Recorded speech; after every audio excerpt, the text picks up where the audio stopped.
Alrighty then, you know what's coming here today, don't you? And you know who's going to be involved. So let's just get into it. We don't need formalities. You know why you're here and I know why you're here. Let's do it. First up, Dermot Gallagher. The worst of the Gallagher brothers, if you ask me. And that includes Paul, who did fuck all apart from carry everyone else's fucking guitars. He was on telly this week to the point where even Stephen Warnock was like, are you actually serious? Enough there, Dermot? I didn't think so. But what I would say is you should, as a defender, why would you do this? So it's not a foul then? I just think he's got hold of him, making contact. I don't think he's pulled him down. Well, okay, this is the Lance Armstrong never failing a drug test thing all over again, isn't it? Have you taken steroids? I've never failed a drug test. Didn't ask you if he pulled him down. He asked him, did he foul him? And he absolutely fouls him. 1,000,000% fouls him. I don't understand what he's doing. I think from a defensive point of view or an attacking point of view, how's he meant to get any power in his legs if you physically pick someone up? Look, it's a penalty, right? And is it soft and is it a problem in modern football? Yeah, it is, because ultimately it is a little bit on the soft side. But you cannot deny he's impeded him. It's 1,000% more of a penalty than what Højlund did to Rodri. And the fact that they went back to that after minutes to go back and have a look at that and then award it, literally didn't have a clue what that one was for. Same with Marcus Rashford in Copenhagen, to be honest, where you go, oh, it's a little bit of a 50-50, get off the pitch, red card, sin a bit. Went back ages, no one around us was like, whoa, hang on, is that not a foul? No one even did, everyone just got on with the game. Yet this one, every single person was like, you can't do that. He's literally pulled him back. He's tried to sprint away. He's ended up falling over. Now, the commentary on the actual game, when Richarlison goes down, which, by the way, is the exact same circumstance for the foul. Eriksen's got hold of his hips. He's given him a tiny little tug back. And honestly, the difference in the little pulling back that Eriksen gave Richarlison versus the clamping that Garnacho got, the ref couldn't wait to give that as a foul. And the commentary goes, Richarlison goes down too early, but Garnacho went down dramatically. No.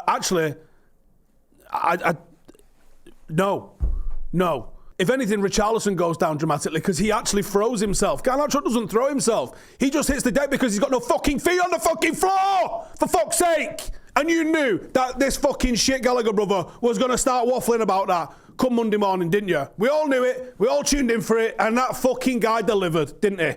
You absolute fucking no-mark. What are you doing? You're supposed to come on and give us some insight into what the referee was thinking. You don't do that. You make everyone wonder what you're fucking smoking, is what you do. And I did say this on Twitter, that not only do we not get these decisions, and it's been literally half a dozen major critical decisions which have cost Manchester United points this fucking season, but other clubs get stuff which isn't even that egregious. And they always get this PGMOL apology. And now you can stick your apology up your arse as far as I'm concerned, but we don't even get one. They just go, what? How? Like, how?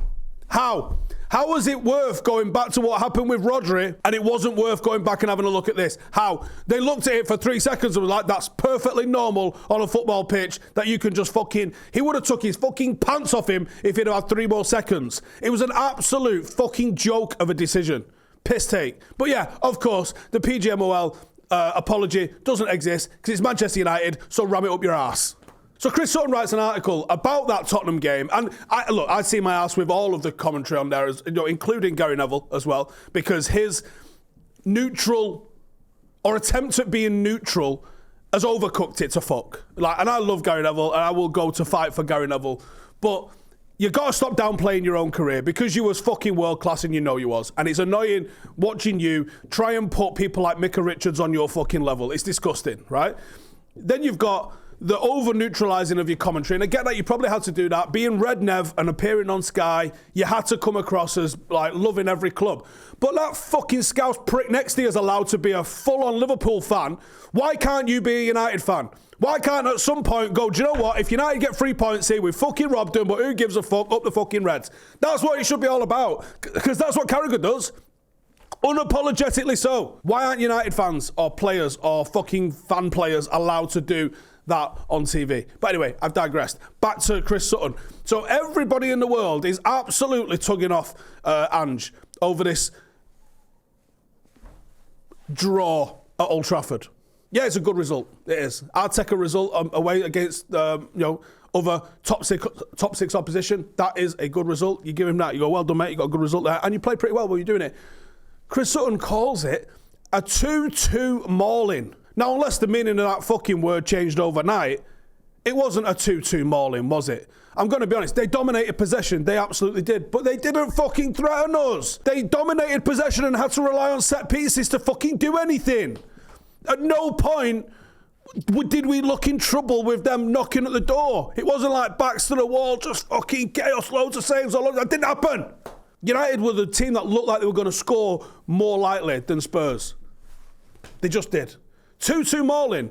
That was like the absolute fucking 0-0 shagging. We give Liverpool on it then, if that's the way we're fucking playing it. Right, this is brought to you by Manscaped. And I could go, oh, look, 9 million men. No one cares, right?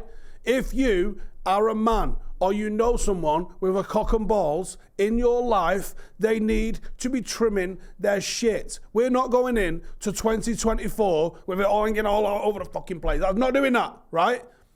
You can get all sorts. The technology is ridiculous. I don't even know what point or whatever we're on at the moment because it's just going absolutely turbo. It's the best way to trim and sort your balls out. You get all sorts of free gifts with it. You get all sorts of balms and powders and all sorts of stuff. You need it, right? Support the channel. Go check it out. You can get 20% off and free shipping at manscaped.com using the code Howson. So go check it out. Get 20% off and free shipping at manscaped.com. We're not doing this again where you come in here with your shit hanging out all over the place. Get it trimmed or you're not allowed back in, okay? Okay, Gabby Agbonlahor, you're this fucking close for having your own section on this show, you absolute fuckwit.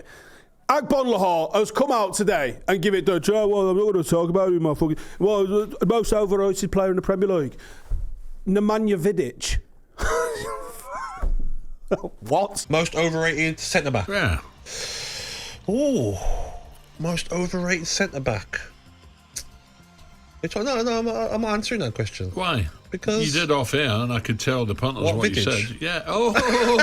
Oh, you got me.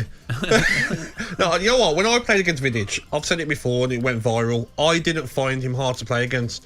I found whenever he come tight, I'd spin him behind against him. I could hold the ball up against him. I didn't find it hard playing against Vidić. I didn't find it hard playing against Vidić. Now, I haven't got the complete stats of every single time he played against Nemanja Vidić, but I did have a look how many goals he actually scored against us in his entire fucking career. It amounts to 4, which I'm going to be honest, is 3 more than I thought it was, but it is 4. Only 2 of those came against Nemanja Vidić, and only on 1 occasion did he actually beat Manchester United. In 22 games. So considering you didn't find it fucking hard, you didn't find it easy, did you, fuckwit? Gabby Agbonlahor, I don't know now if you're doing it for the interactions or if you're genuinely this fucking thick. Let me know in the comments which one you think it is. See you next week.